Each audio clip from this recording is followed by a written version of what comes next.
This podcast is brought to you by Penji. Penji is a creative subscription service that gives you access to pre-vetted, agency-trained creatives from all over the world.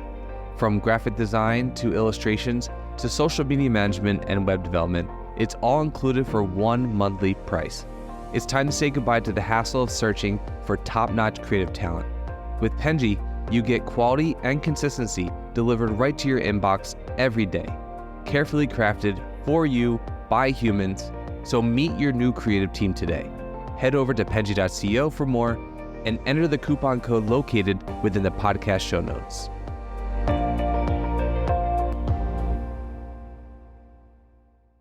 Okay, hello everybody. Welcome to #Ad by Penji. This is the podcast where we discuss everything influencer marketing related. We talk tips to help assist you in your influencer journeys and so much more. I'm your host, Daniela, and I'm Penji's influencer coordinator. Today, I'm joined with a very special guest, Angel Tung. Hi, Angel. How are you? Hi, I am doing well. How are you doing today? I'm doing great. It's very good to have you on the podcast. For anybody who wants to get to know you, who doesn't know about you, or who is curious, can you tell us a little bit about yourself, your presence in social media, what your main platforms are, etc.? Yeah, for sure. Sorry, give me 1 second. I just need to mute everything. That's fine. Sorry, I should have done that. Do you want to restart the intro? No, yeah, sure. I'll go ahead and restart. Yeah. Okay. Hi, everybody. Welcome to #Ad by Penji. This is the podcast where we discuss everything influencer marketing related. We talk tips to help assist you in your influencer journeys and so much more. I'm your host, Daniela, and I'm Penji's influencer coordinator. Today, I'm joined with a very special guest, Angel Tung. Hi, Angel. Hi. Hi, it's very good to have you today on the podcast. For anybody who doesn't know anything about you or what you do, can you tell us a little bit about yourself and about your social media and where you're most present? Yeah, sure. So I started out as a marketer, and then social media was always just sort of a not even side gig, like just a fun creative outlet for me. But now I create content around everything really, like lifestyle, fashion, beauty, books, productivity, career, personal growth. So I am the most present on YouTube currently, but I do also upload quite often on TikTok and Instagram as well. Interesting. So when I was actually looking at your social media, it was very interesting for me to see that you had this sort of progression of starting out as it just being a side gig, and as it has grown, it seems like you have put more and more focus on it, right? Mm-hmm. How did you actually start that YouTube journey? I think I've seen you most active on YouTube. How did you actually start posting? I think a lot of people who want to start posting, especially on YouTube, tend to be very scared of that specific platform. How was it for you? Yeah. I started YouTube when there was no way to monetize on YouTube. And it was really, truly just like people sitting in their bedrooms, like applying makeup or like showing what's in their bags. Like it was so purely for fun. So I actually started when I was in, I want to say like grade 11 or grade 12 in high school. Really just because I watched so much YouTube and I loved kind of following along the like life journeys of some of the YouTubers that I loved. So I was like, okay, yeah, I want to try this too. I've always enjoyed playing with cameras. So I just set up my camera one day and just started talking to it. By no means was it good content. It was so like low definition.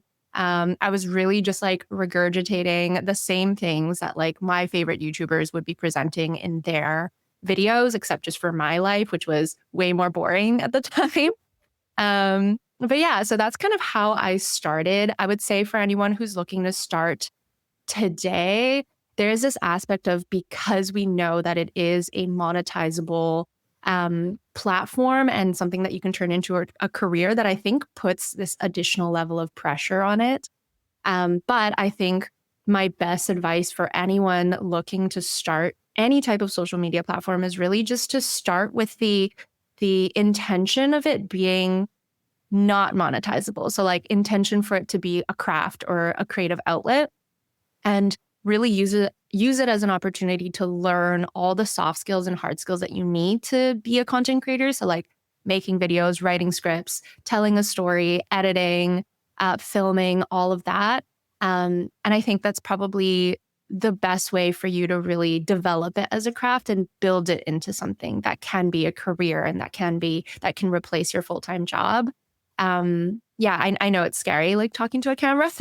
I still get nervous talking to a camera, especially when I'm out in public, but really it's just practice. And the best way you're going to get practice is just by doing it. Yeah, I mean, I think like, I guess nowadays the pressure of it being monetizable has also made it so that people are starting YouTube with that intention already, whereas Yeah, people kind of just stumbled upon it, right? totally. And it was totally just for fun, whereas now people are seeing it as like, okay, I want to make this my job. Um, so I know that you started, aside from YouTube, you were also into freelancing. You also had a full-time job. Can you tell us a little bit more about how that balance happened, or how that, all of that process and transition into now you focus mostly on your social media happened? Because I think we have a lot of people who want to make that jump and they are not really sure how to do it or how to get out of, I mean, it can be very scary to quit a full-time job for 100%. yeah. Yeah. I mean, I didn't really ever go into it thinking I'd be working on my social so much and working a full-time job. Like I kind of mentioned, it was really just like a creative outlet for me. So it started as something that I just worked on the side for fun whenever I had time. And then I kind of pursued my like traditional career path, and then had that as a hobby. And then slowly over time, I just found that my platforms were growing. I was like building this amazing community, and then brands started reaching out very organically. And so I was like, okay, amazing. Like taking this on for whatever it is at the time and just like continuing to work on it. And it really wasn't until probably like 3-ish years ago or 3 or 4 years ago where the income that I was making from my social media platforms was starting to match or like get close to my income at my full-time tech job. And I was like, wait a second, what's going on? Like, how did this happen? So I think that was when I really started to not shift my focus, but like put more time and effort and just spend more of my non-working hours towards building my platforms and just seeing where I could take it. As far as leaving your full-time and go and like wanting to pursue this full-time, I totally get it. It is amazing. I can't even deny that. I love what I do and it's so much fun and I get to work with the coolest brands. But I think the best advice I can give you is to start from that path of having a full-time job first, or at least some other form of income so that you don't have to worry about money, right? You don't have to worry about like paying the bills and like putting food on the table, because I think that if you dive right in to trying to make this your full-time thing, it kind of starts to take the joy out of it a little bit. And I hear that a lot. Yeah, I hear that a lot from my creator friends. I do feel it a little bit now, given like I obviously worked full-time for a really long time and I still do freelancing. So it's not like this is my like only source of income even at this point. But there is that added pressure of like, okay, if I don't make X amount of videos or don't get X amount of views or X amount of engagement or X amount of brand deals in a month, like my income fluctuates. So I think don't put that pressure on yourself like right off the start. Really try to get your platforms, whatever it is you're working on, up to a point where you feel like it can actually support you before you even think about like shifting full time. Because it's terrifying and you don't want to stress yourself out like that. Oh my gosh, no. You know what? Like I sort of relate to that because I had a situation like that happen to me when I had like recently graduated from college and I was sort of trying to find my way in the world, and it was like my first job and I really hated. I mean, I didn't necessarily hate the job as much as it was just a really big transition from being a student to being like a person that works type of thing and looking at Totally. the society. And I just hated it. I hated the routine. I hated everything. And I had always had this hobby of baking. And I was like, I'm just going to start my baking business. I'm going to be like a baker. That's like, I don't know what got into my head. And I started doing it. And it was so exhausting and tiresome and just overall so difficult. I also didn't start it with a business plan. I was like 22 years old and really dumb. So it's not like I was like doing anything, but it was just so overwhelming for me. And I had a full-time job that I didn't really feel confident enough to sort of quit and focus specifically on that. And I got to a point where like what you said about hating it, just like I didn't want to walk into a kitchen and measure another cup of flour. Like I was just like, Yeah. I do not want to make another cake. And I Totally. like I did it for I would say like 4 months and then I quit. I was like, Yeah. this is not going to work. And in hindsight, there were a lot of mistakes that I made. But what you said of like jumping into something and putting yourself a lot of pressure before you're ready is really resonates because all I can think about is myself like full of flour in the kitchen. Like I'm like, Yeah, totally. I think a lot of people don't realize that like you only see like the glamorous side of content creation online and it's like, oh, they're traveling and they're doing this and they're working with brands and it's amazing and it seems so easy. And by no means am I saying I have the toughest job in the world. I know that. I know there is like this, like I feel very grateful for having this career path, but at the same time, I think oftentimes people don't talk about the actual like business side of content creation and the stuff that you have to start learning. Because yes, there's the creative aspects and maybe you already have video skills and editing skills and script writing skills. And so you're already going in like a step ahead.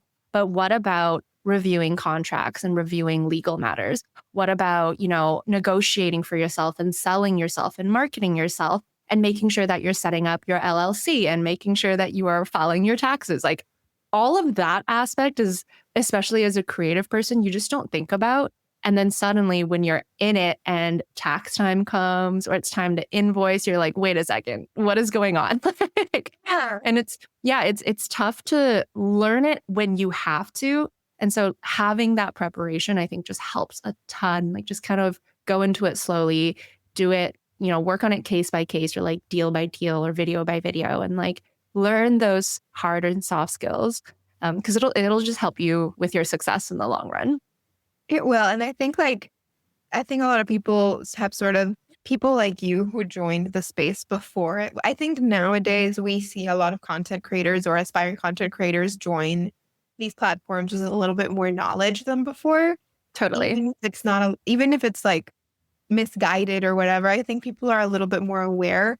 But I think what I've seen like with people like you who sort of evolved is a lot of really bad experiences when they grew so much that they started to need a team and they were so bad at hiring a team because like you also had like these kids who are being famous that all of a sudden need to have managers and the managers are terrible and that sort of escalated into like really messy situations that I've seen happening online because people have totally stumbling upon this whole content creation. And what you said is very true of thinking of it in a very sort of pretty way and not about the fact that, if you're a content creator, you're still a business that needs to do all of the business part of the content, not just fun videos. Yeah. I mean, I think it's amazing that that from such a young age now, you're able to actually start a business and kind of grow into that entrepreneurial mindset. I think it's awesome that it's provided the opportunity for people to do that at such a young age. But you're right. Like there's just, unfortunately, in the industry still, and I'm sure in every industry, there are people who just aren't great humans and that are going to take advantage of you. There are brands that are going to take advantage of you. And if you are at that stage in your life yet where you don't know how to like stand up for yourself or negotiate for yourself or like recognize when something isn't going right, it can be really damaging to not just your business, but like your mental health as well, right? Like it's tough. So that's definitely something I sympathize with, like empathize with.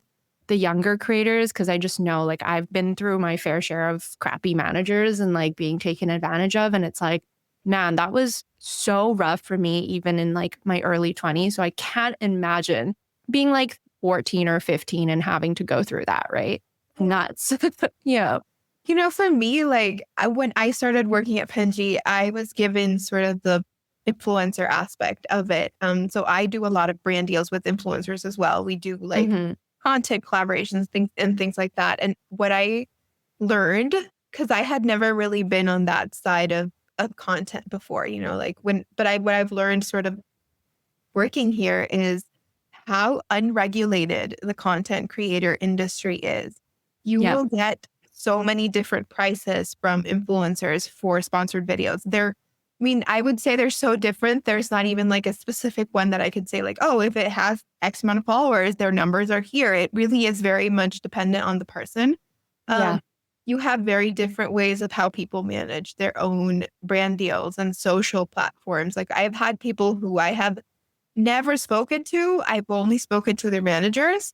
Mm-hmm. I have people who I speak to personally all the time. Like it's so different. And all Yeah. I think about is how overwhelming that is for someone who is not um backed up by anything. And you're just by yourself. And then you have to sort of navigate this world where there's no rules, essentially. And you're allowed to do whatever, both as a brand and as a creator. And whoever Yeah. there to catch it, that's like good for you. Yeah, totally. It's like the wild, wild west still. I mean, it is such a new industry still. So I think there's lots to be built on and like precedences to be created, but we're still definitely in an era where we're like everyone is figuring it out. And like, especially now as there's such a creator boom and there's younger and younger creators who are blowing up and doing amazing, I think there needs to be just like, yeah, more of somewhat of a standard or just like more of a standardized way of doing things and like managing people, because I think it would help everyone if there was Yeah, I brands think included. so. Because like honestly, like full transparency, I think as a brand, I think we try to be really good with our influencers. We try to be respectful. We try to be as best as possible, but we also struggle a lot, especially with pricing. I think that's like the most taboo thing to talk Yeah, about because pricing is so different for everyone. And totally. we've had like people that we really want to work with, but they're giving you prices that are just ridiculous. And you're like, I'm sorry, we can't pay you $1 million for a 30-second integration or, Yeah, and it's, you want to give people their worth. You don't want to sort of be cheap and be like, no, you're not worth any money. But at the same time, you're trying to not overdo it. And then, as a brand, you have to think of your ROI. I've had people that I've spoken to that 100%. I have to say that to them, like, listen, it's just what you're asking for is not worth it. There is no ROI Mhm. for us. And it sounds so harsh, but it's also like the truth. And I think it's very interesting how like that sort of discussion, I think is that kind of truthful discussion hasn't evolved yet. And it can be very stressful or very hard to hear. Cause like I think as a brand, we've also had to hear people say like, you are not compatible with my platform. And it can be Yeah, confusing for you. I think for both sides, it can be like a lot. yeah, totally. I've been on both now, like the influencer side and the brand side. And so I can really see it from both views, because on the brand side, like you said, you have to think about your ROI, right? It's like most of the time when you're going into an influencer like collaboration or partnership, you most likely won't get like the most conversions from it. It's really like this brand awareness campaign. Or at least that's like a part of the value that you're getting out of it, which can be hard to measure. And then from the influencer side, it's like we also think about it as like, okay, yeah, there's the ROI for you. And like you're obviously paying for what you feel like the metrics are that matter to your business, but you have to, but like for us, I think some brands will forget that, there is a lot of work that goes into it. You're not just paying for the for their platform numbers or for their viewership. You're also paying for their time put into like filming and editing and all of that. So there's like this balance, right? But I think the most important thing, both for brands and for influencers to remember that is that it's not personal. Like it's never personal, right? Like if Yeah. it doesn't work out, it doesn't work out. There's going to be tons of other influencers the brand can work with, but there's also going to be tons of other brands that the influencers can work with. And if it, yeah, sometimes it just doesn't match up, right? Like sometimes you can find amazing collaborations where it matches up perfectly and their expectations and your expectations align, but it's just not always the case. And I do feel like sometimes people take it too personally and think that maybe it's an attack on, their worth or what like their creativity. And that's just not the case. It's like from both ends, you have to think about it as a business. And if it doesn't work out, it doesn't work out. Yeah, I agree. I think like I really don't like it when I have to say no to people, or I don't like Yeah, having to hear the no.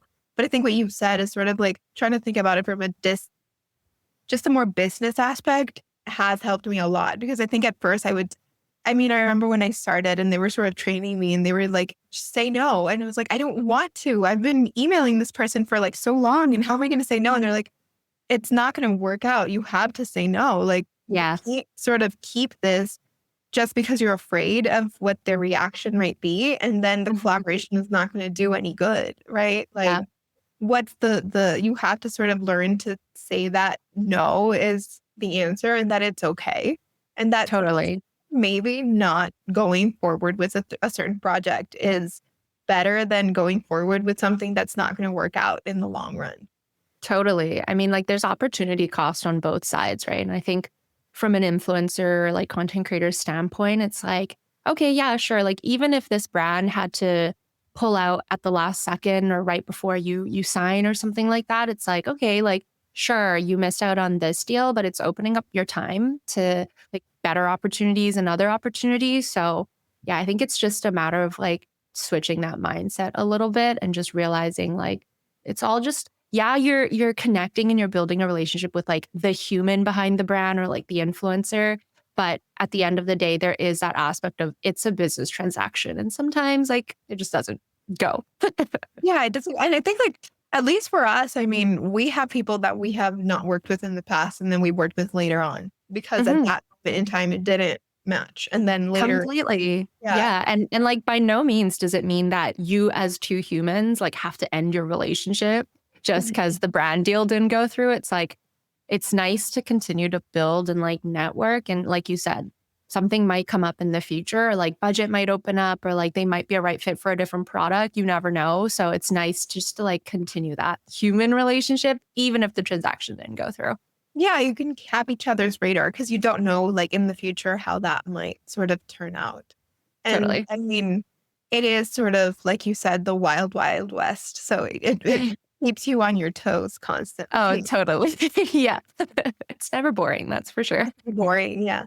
I think like another question that I had for you is, how do you sort of organize your income? Because I think with content creation, it's so different the way that you're getting income. You don't have a specific number of brand deals that you get offered, right? Like it's like kind of like what you have and what you choose to take and how you choose to manage that. And then you have what you're making off of like video revenue from like videos that you're posting on social media apps. And then you have like all of this other side work. How does that sort of add into a cohesive way to finance everything?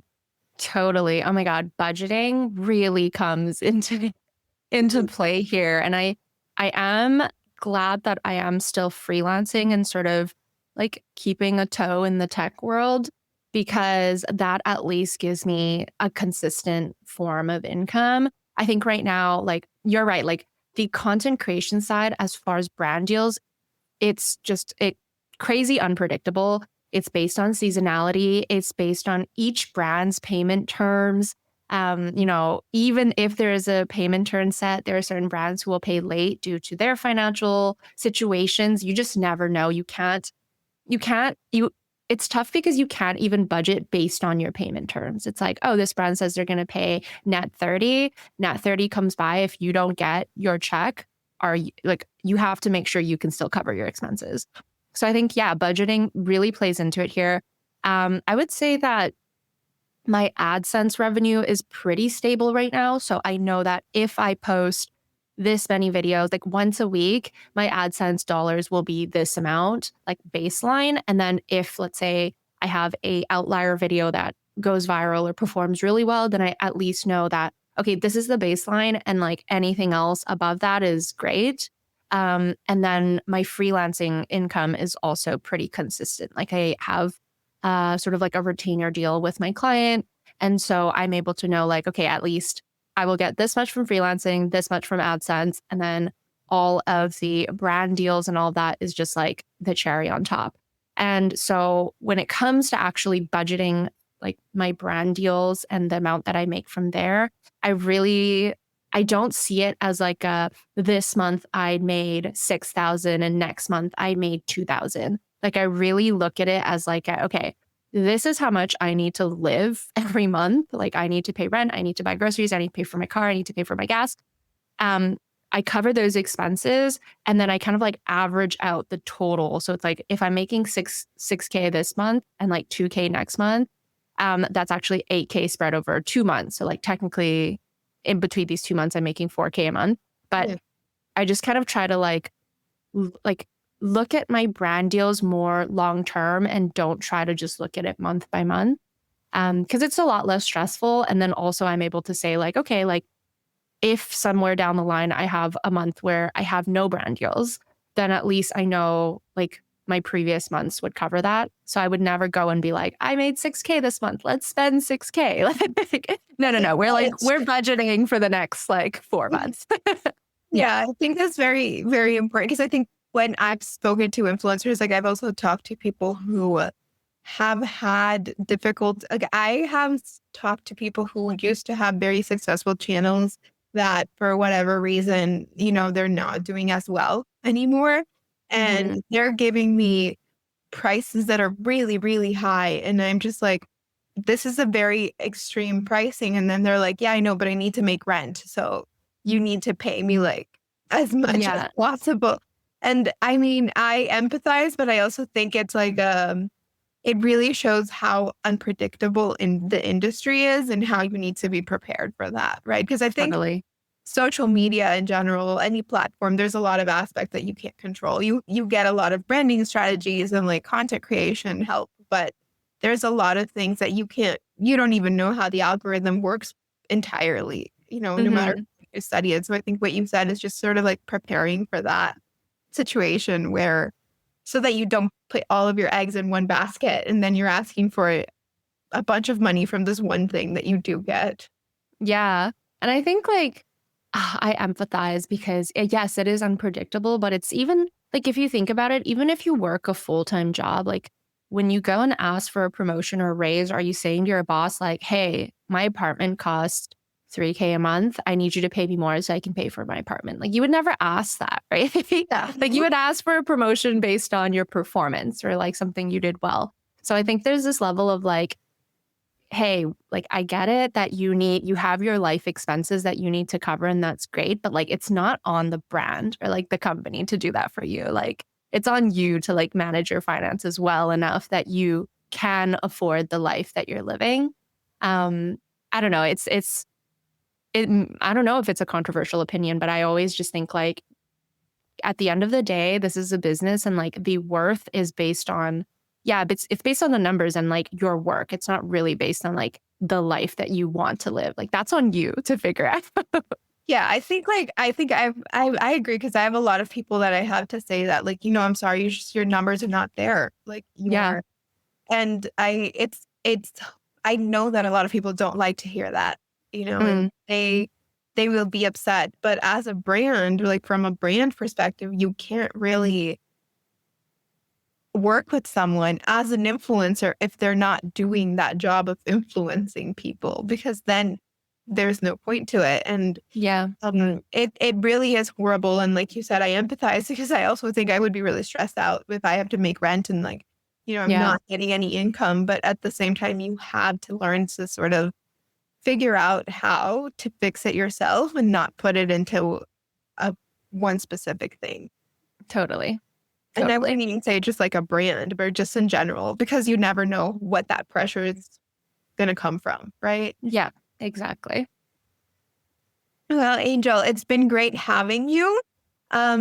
You've also given me, I think it's really interesting to talk to someone who knows both sides of the coin, of, both being the party that's hiring and being the party that's being hired, because you have a very unique perspective.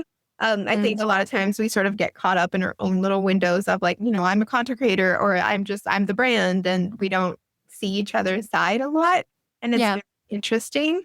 For anybody who wants to consume your content or go over, talk to you or anything like that, the floor is yours to talk a little bit about your platforms and where they can find you. Yeah. Where you want to find me is based on what you're interested in, just because I talk about so many different things. But my Instagram is at Speak of the Angel, and my TikTok is at Angel ZZAGENG, Angel Zhang. But on those platforms, I do mainly lifestyle and work from home content. If you enjoy watching long form, I am on YouTube talking about like personal growth, productivity, working from home, career. And I did recently start my own podcast as well. So the podcast is called Feel Good Lab. You can find it wherever you listen to podcasts. And we really dive into the topics of like the intersection between personal growth and career success. So yeah, whatever you're interested in, find me on whatever platform works for you. Awesome. Yeah, I will be adding all of your links to the description of the podcast so that people can go in and find you. Amazing. Great having you. Thank you so much for doing this. Yeah, of course. This was so much fun. Thanks for having me. And best of luck with this podcast. Thank you. Thank you. Everybody, I will see you on the next episode. Have a great day. You've been listening to Fully Managed, brought to you by Penji. Check out the show notes to learn more about today's guest. And to learn more about Penji, the human-first creative subscription service, head over to penji.co. And by the way, if you're still listening, it would mean the absolute world to us if you were to share this podcast with a friend and, of course, subscribe.